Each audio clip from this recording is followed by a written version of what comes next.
ازيكم يا شباب، عاملين ايه؟ يا رب تكونوا بخير. معاكم محمد جادو. ان شاء الله النهارده اعلمكم خدعه قويه جدا تخلي الشخص يختار كارت، وبعد ما بيختار كارت بتقول له قول ستوب في اي مكان بعد ما بتعمل فان، وتقدر تطلع الكارت بتاعه في المكان اللي هو يقول عنده ستوب بيطلع نفس الكارت. فزي ما احنا متعودين هنشوف الخدعه الاول، بعد كده نشوف الشرح. طيب اول حاجه بالنسبه للخدعه، بتطلب من الشخص انه يقول ستوب في اي مكان. ونفترض مثلا قال ستوب هنا. عايزكم كلكم تحفظوا الكارت ده كويس بالعلامه، انا مش باصص. وارجع باقي الكروت في نص الكوتشينه. خلاص كده الكارت بتاعه في النص، بس احنا ما نعرفش هو فين بالظبط في النص. تمام. طيب دلوقتي انا هعمل فان زي كده، واقول للشخص قول لي ستوب في اي مكان. يعني مثلا ممكن توقفني هنا، ممكن توقفني تحت شويه، المكان اللي انت عايزه. فانا ولنفترض مثلا ان انا ماشي على الكروت وقال ستوب هنا مثلا. خلاص كل اللي انا هعمله طلع الكارت اللي هو وقفني عنده. كارته كان ايه؟ هيقول لي 5 دايموندز او 5 كارو. هقلب هلاقي الكارت هو نفس الكارت. الخدعه دي قويه جدا ومناسبه في سيناريوهات كتير. وميزه معظم الخدع اللي انا بعلمها لك هنا على القناه هو ان الشخص ممكن يديك الكوتشينه بتاعته، وانت تقدر تعمل الخدعه دي مش بكوتشينتك، بكوتشينته. فتعالوا نشوف الشرح كده ايه واحده واحده. اول حاجه انت بتطلب من الشخص ان هو يقول ستوب في اي مكان. فلنفترض مثلا قال ستوب هنا. طيب انت ازاي اصلا بتمسك الكوتشينه؟ بتمسك الكوتشينه بايدك الشمال بالشكل ده، 3 صوابع هنا، صابع السبابه هنا، وصابع الابهام هنا. بتمسكها بايدك الشمال لو انت بتكتب باليمين. خلاص. طيب دلوقتي بتعمل ايه بقى؟ بتيجي بالابهام تفر، وانت بتفر بتنزل السبابه تحت عشان تقدر تفر. ولنفترض قال ستوب هنا، بتيجي بايدك اليمين تاخد الكروت من عند ما هو قال ستوب بالشكل ده. ما تاخدهاش بالشكل ده، لا انا عايزك تخلي ايدك لتحت شويه بحيث تكون عامله زي حرف الاي كابيتال كده بالانجليزي. خلاص. وتوري له الكارت. طبعا انت مش شايف. بعد ما بتنزل ايدك وتقول له خلاص عايزك تحفظه بالعلامه، انا دلوقتي سحبت الكارت وكمان خليت فيه مساحه فوق الكارت بحيث اقدر ارجع الكروت، فيبان قدام الشخص ان الكارت بتاعه في النص بس هو في الحقيقه في الاخر. تاني، طبعا انا عمال بعلم الحركه دي في كل فيديو، فهيجي حد يقول لي هو انت ما قدامكش غير الحركه دي اللي تعلمها لنا؟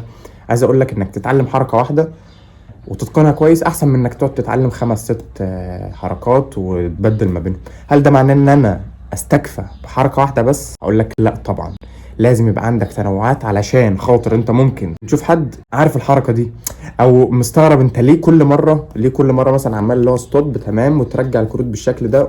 ليه؟ فانت لازم تحسسه ان في تغييرات، فلازم يبقى عندك طبعا تنوعات. وممكن تقابل ماجيشن عنده خبره مسبقه عن الكنترول ده، او يعني لازم يبقى عندك كذا طريقه بتعمل بيها الكنترول. طيب انا ليه بشرح الحركه دي بس؟ لان الحركه دي انا بحبها جدا، في نفس الوقت علشان انا هنا على القناه مش بشرح كل حاجه. لو انت بقى مهتم تتعلم طرق كنترول تانية بطرق مختلفه وحاجات حرفيا مش محتاجه خفه يد خالص، ده بقى اللي انا بعلمه في المتابعه بتاعتي. المتابعه دي عباره عن ايه؟ عباره عن 3 باقات: باقه برونزيه، باقه فضيه، وباقه ذهبيه. الباقه البرونزيه بتبقى متابعه شهر واحد، الفضيه بتبقى 3 شهور، والذهبيه بتبقى 6 شهور. انا ببقى معاك زي المدرب اللي في الجيم كده، اللي هو انت فعلا لو احتجت تغير جسمك انا ببقى معاك. وهتكلم اكتر في فيديو ان شاء الله مستقل بشرح فيه المتابعه دي، هشرح فيه كل حاجه وكل ما يخص المتابعه معايا. عشان ما اطولش عليكم تعالوا نرجع للموضوع. بعد ما انا اتحكمت في الكارت هعيد معاكم الحركه تاني. هنفترض الشخص قال ستوب هنا، بمسك الكروت، احفظ الكارت ده 9 كلوبس او 9 ترفل، بنزل ايدي،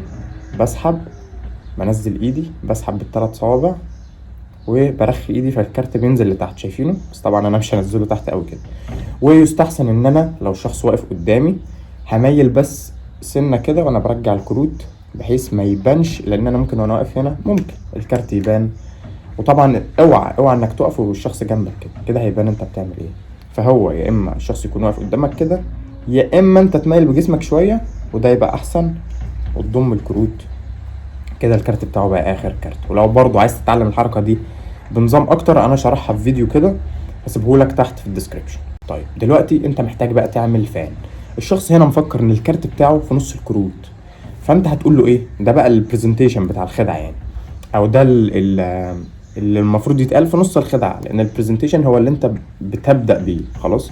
فانت دلوقتي تقول له كارتك في النص صح، بس انت ما تعرفش هو فين بالظبط. انا دلوقتي هخليك تقف عند كارتك، حاجه قويه صح، حاجه غريبه جدا. هيقول لك هتعمل فان. وطبعا لو مش بتعرف تعمل فان هسيب لك برده لينك تحت الديسكريبشن ازاي تعمل الفان زي ما انت شايف كده. هتقول له قول ستوب في اي مكان. بس طبعا وانت بتشاور، يعني انت بتشاور اهو، هنا صابع الابهام ليه وظيفه. طبعا الكارت بتاعه اخر كارت. بص بقى انا بعمل ايه من زاويتي، انا بيبقى ده الشكل.